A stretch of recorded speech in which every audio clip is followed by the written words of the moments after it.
In this video, we'll learn how to design a full-screen landing page using HTML and CSS. So let's take a look at the mobile version here on the right-hand side, and then we'll look at the full-screen version. So as we scroll up to the top, you'll see that the image will always take up 100% of the screen, no matter how wide or narrow our landing page is. So from a full-size desktop to a cell phone, we'll see that the image will display at full width, taking up 100% of the screen, and the Dream More and Start Here text and button will resize accordingly. So let's take one more look at the desktop version here, and then I'll show you what we need to get started. Okay, so the first thing that we'll need is a program called Sublime Text, or you can use any text editor for HTML and CSS. So once you have Sublime Text or another text editor, you'll want to create an index.html and style.css document by saving as. So I'm going to have index.html open in Google Chrome as well as the Sublime Text program here to get us started. So here's my blank index.html, and then here it is in Sublime Text. Okay, so let's go ahead and get started.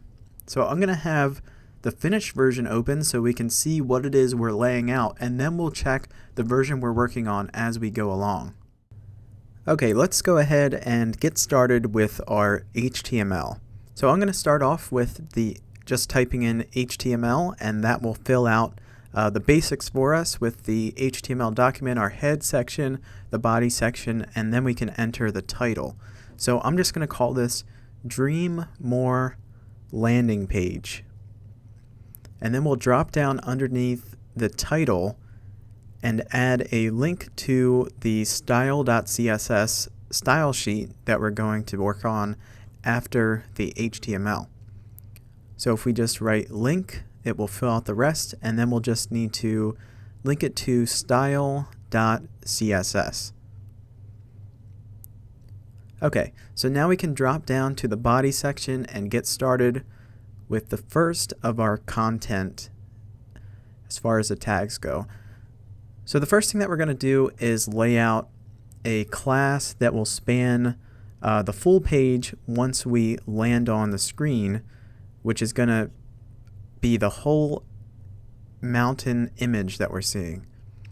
So I'm going to go ahead and write section class, and we're going to call this section class intro.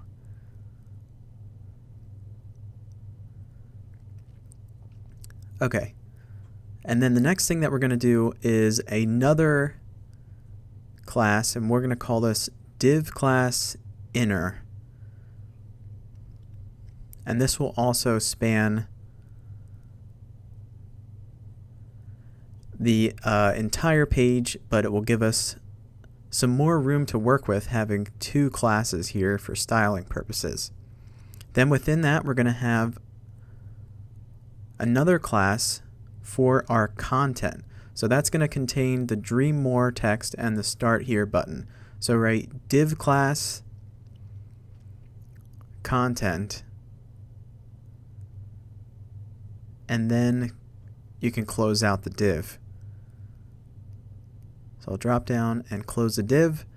Then within that, we'll have our heading 1 tag,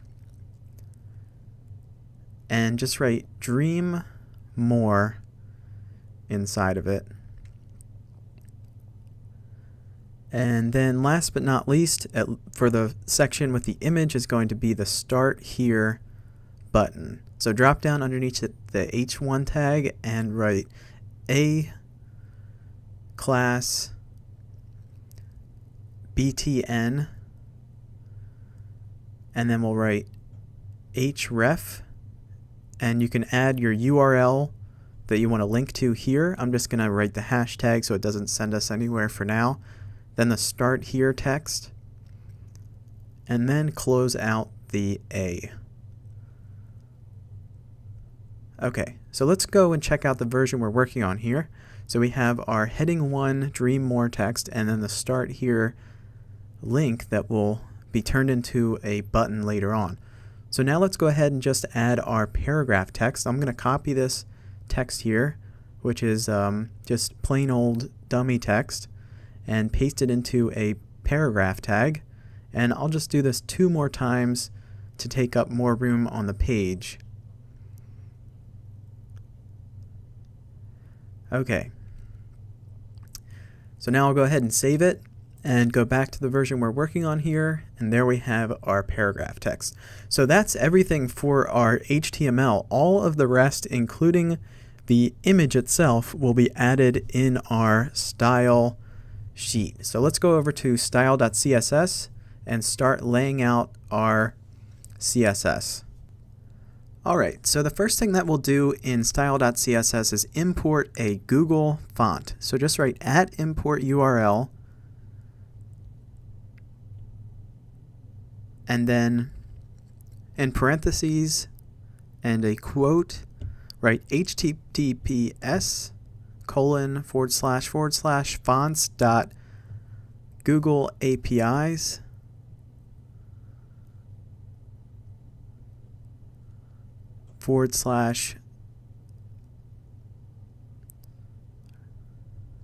.com/CSS family plus Playfair plus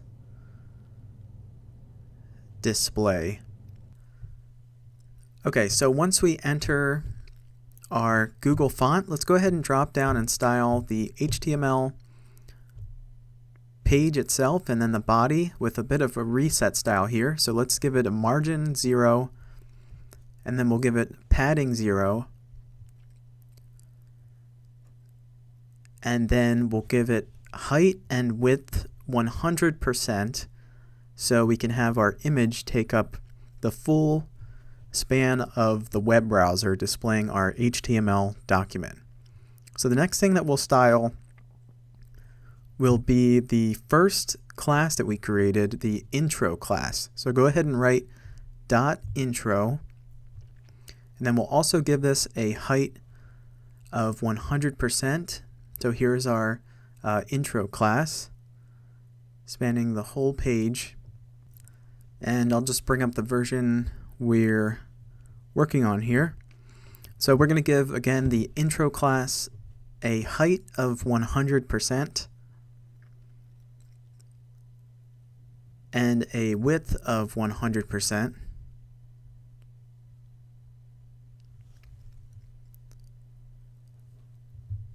Then we'll give it margin of auto, and then we'll need to add the image. So let's go ahead and write background and then URL parentheses, and then the URL is https www.macintuts.com /WP content or WP dash content /uploads /mountains.jpg, and then after the parentheses write no dash repeat, and then 50%, 50%.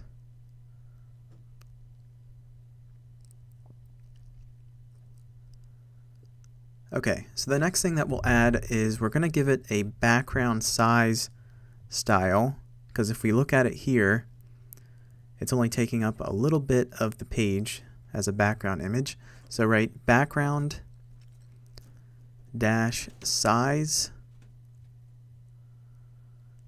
cover.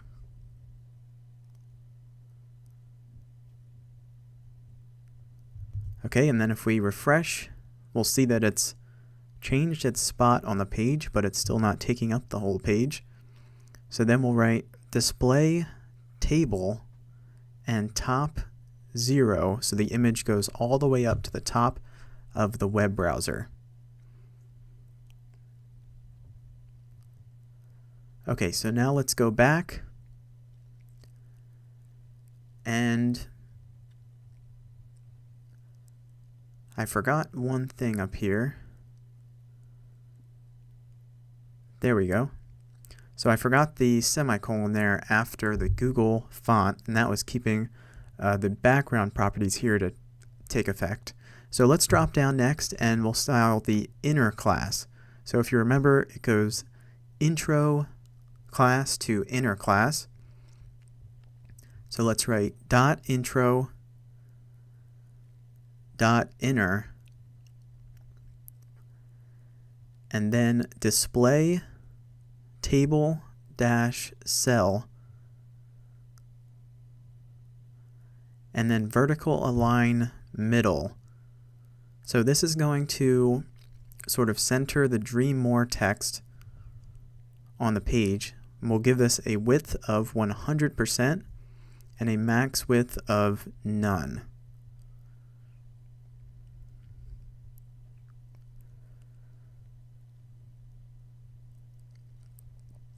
Okay, so let's take a look at it. So there we have the Dream More text and the button centered vertically, but we want it centered horizontally also. So let's go ahead and reference the content class. So we're going to give this content class a width, and then we're going to center it in the middle of the page. So just write .content, and we'll give it a max width of 500 pixels. Then write margin 0, or I'm sorry, just margin auto, and then text align center.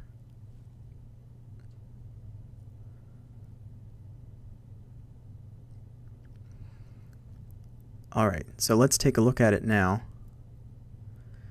And there we have it centered on the page. So now we can move on to styling our heading 1 text, followed by the text for the Start Here button and the button itself. So we'll reference it with .content H1 for heading 1, and then we'll give it a font family referencing our Google font, which is Playfair Display, and then our fallback font will just be serif.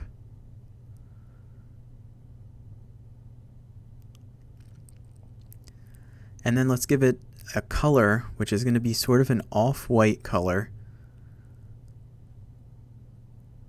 for the heading 1.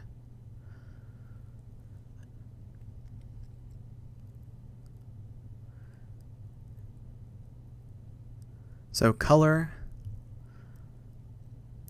F9, F3, F4. And then we'll give it a font size of 500%. So that will be 500% of the inherent font size that the web browser, in this case Google Chrome, gives it, which I think is 16 pixels. And then let's give it a text shadow. So text shadow 3 pixels by 3 pixels, and then we'll give it a gray color here in 666. So that's going to make the white look more pronounced. Okay. So it's looking close to the original, but the font family isn't displaying for us, so we'll need to check into that. So if I go up to the Google font, it looks like I put a plus sign in here instead of an equal sign after family and before Playfair. So if I refresh the page now, there we have the Playfair font working out there with the Dream More text. So now let's go ahead and drop down to style the button, which we reference with the BTN class. So without it being in any order, let's give it a border radius here of 3 pixels, so it's not a completely square button. Then we'll give it a color of E5, E5, E5, which is sort of a light gray shade. And then we'll give it a font size of 135%.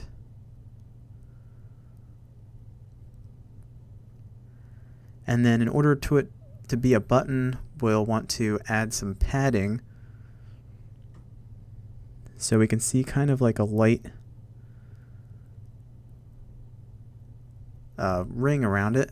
So padding 10 pixels, top, bottom, 20 pixels, left, right.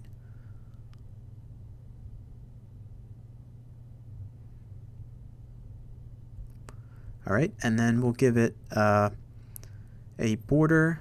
So it's going to be a solid border with the E5, E5, E5 color. And then we'll give it a border width of 3 pixels. So there we have the border around it. And then let's make the text uppercase. So text transform uppercase. And then let's do away with the underline. So text decoration none. Alright, so let's refresh. And there we have the button looking just like the original, but without the hover effect. So it's going to get a little bit lighter when we hover over it with the original. So let's go ahead and add a hover style. So just write .btn:/hover. And then we'll reference the color. So write color, and we'll make it plain white, which is FFF. And then we'll give the border a color of white also. So write solid FFF 3 pixels. Alright, so now refresh, and there we have the button changing its shade as we hover over it. So the last thing that we'll style before we get to our responsive media queries will be the paragraph text. So let's go ahead and reference that with a P, and we'll give it a font family of sans serif. We'll make the font size a little larger at 120%. And then we'll space out the text with a large line height of 190%. And then let's make it get the newspaper feel. So let's create some margin on the sides. So we'll give it a margin of 3%. So margin 3%. And then text align justify to make the ends of the paragraph straight up and down like newspapers. Okay, so let's refresh, and there we have our paragraphs looking nice and orderly. Okay, so now we can move on to the responsive styles where all of our text, including the button, will resize when we get down to a certain width. So as you can see here on the version we're working on, it's still staying the same size, but if we go to the complete version, the Dream More text has gotten smaller along with the button. Okay, so to start our media queries, I'm just going to go ahead and create a quick invisible CSS comment here by writing media, so we know that this is the responsive section of our style.css sheet. And I'll write media screen and in parentheses max dash width 768 pixels. Okay, and then we can open and close the swirly brackets similar to how we would with a single style. And let's first start with the heading 1 text. So content H1, and let's make our text shadow smaller So we'll write text shadow 0 pixels, 0 pixels, 50 pixels, and the color 000, which is black. And then we'll change the font size to 250% from 500%, so about half the size there. Okay, so now if we refresh, there we have our Dream More text, much smaller here and looking nice at about an iPad width. And then let's change the size of our button. So let's change the font size to 110%, down from 135. And then let's change the padding to 7 pixels top bottom, 15 left right, from 10 and 20. Okay, so now the last thing that we'll do after we check the size of our button here is let's size down our paragraph text. So I'll just reference that with the letter P, and then we'll give it a font size of 100%, which I think is 16 pixels in Google Chrome, and then a line height of 160%, down from 190%. Okay, so now if we refresh, there we have our smaller paragraph text. So I'll go ahead and size it back up to the full screen version, because that does it for all of our HTML and CSS and completes our full screen landing page. So that does it. I want to thank you for sticking around. Please remember to like the video, share it, and subscribe, and I'll see you in the next tutorial.